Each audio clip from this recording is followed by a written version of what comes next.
it's really about getting faster, and probably talked about this yesterday a lot. Let's start with a very strange story that has probably nothing to do with this, but you will see where this goes. We are not waiting. That was a hashtag for major innovation started by Dana Lewis, a 23-year-old American born with diabetes. And she can manage her life as a diabetes patient quite well, thanks to such a device. It's a blood sugar measurement device, and it alarms her when she has to inject insulin, and millions of people living a life with this. However, she had a problem. She has a very good night's sleep. And she does not hear the alarm of this device overnight. And then she was just wondering, how can I get the alarm louder, that I don't die as I don't hear it and I don't forget to inject insulin. She called the manufacturer, and the manufacturer said, no, it's loud enough. It's compliant to all regulations, not our problem.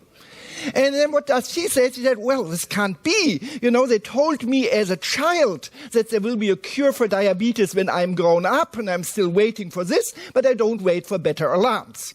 So what you do as a 23-year-old, and she's a history bachelor, of course you hack your device. So she started to hack the device, as her idea was, I have this iPhone, and the iPhone has an alarm that's loud enough, so I just have to connect the measurement device with the iPhone, and the iPhone will wake me up. There probably would have been an easier solution with sensors of the iPhone, but she got a Raspberry Pi in between as a connector, and just toyed around, as she says here, for about $95 of hardware, a lot of blood and thinking. She got it.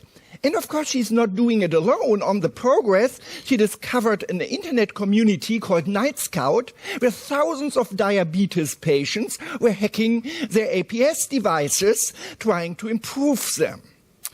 And they really created a homegrown Internet of Things of medical devices suite. Up to here, it's a very standard story of open innovation. And this is happening in times of smart devices in the consumer electronic field every single day. But now comes a story.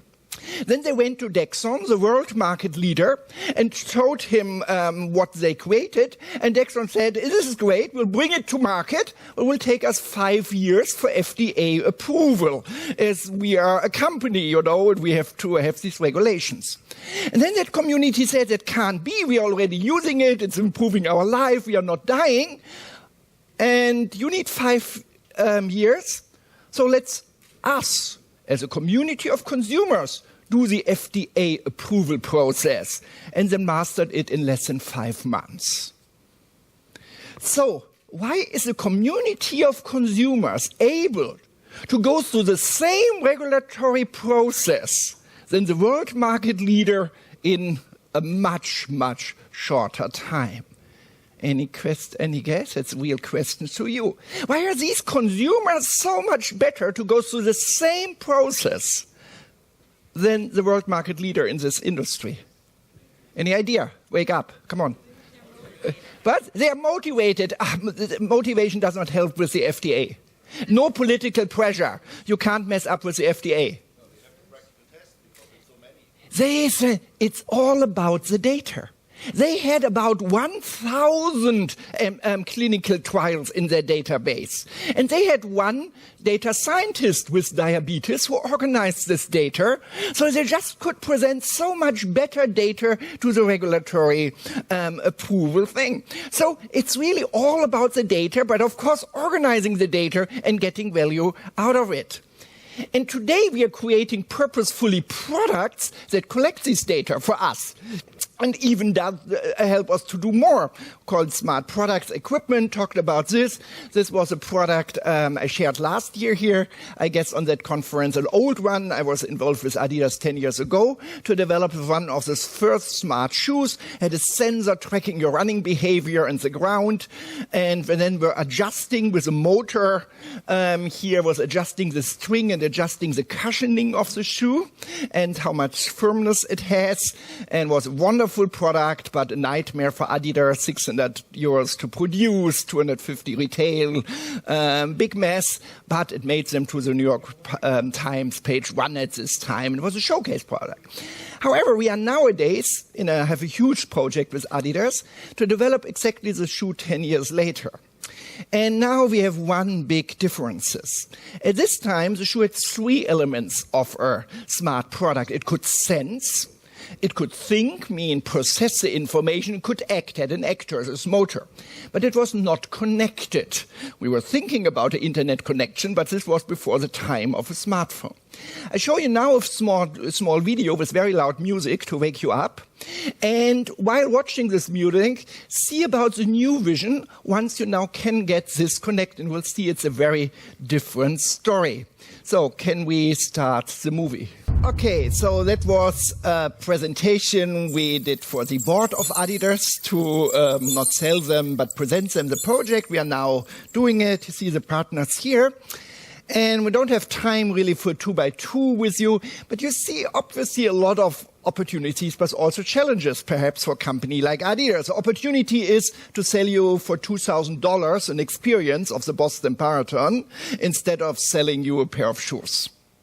And so in this to really capture, and that's the main idea, not the value of putting some plastic pieces at your feet, but really making you a better sportsman or losing weight or getting in better shape or whatever is the reason why you run.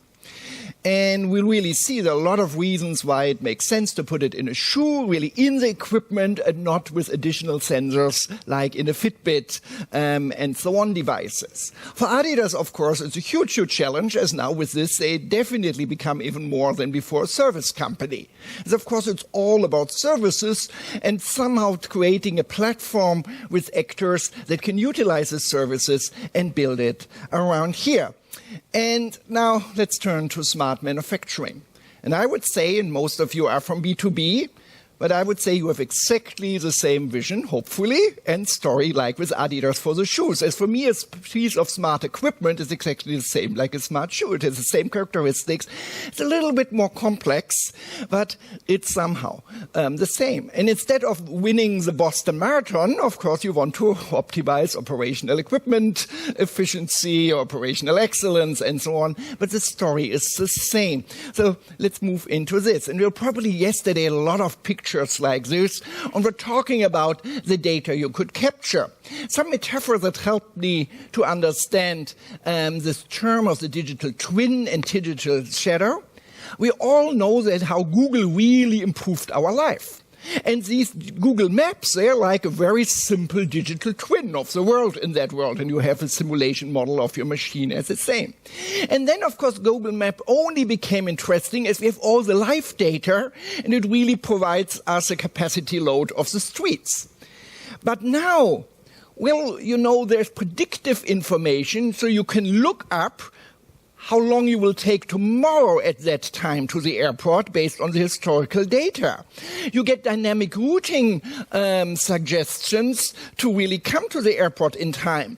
Google will inform me that now it's time to go to the airport based on real-time information. You all know that. What they are not doing, at least in a public version, is they're working to the city and say, if you build a new street here, then you never will have a congestion on that route to the airport. And that's exactly, I think, the later applications where we're talking about when we talk about really creating value out of smart data nowadays.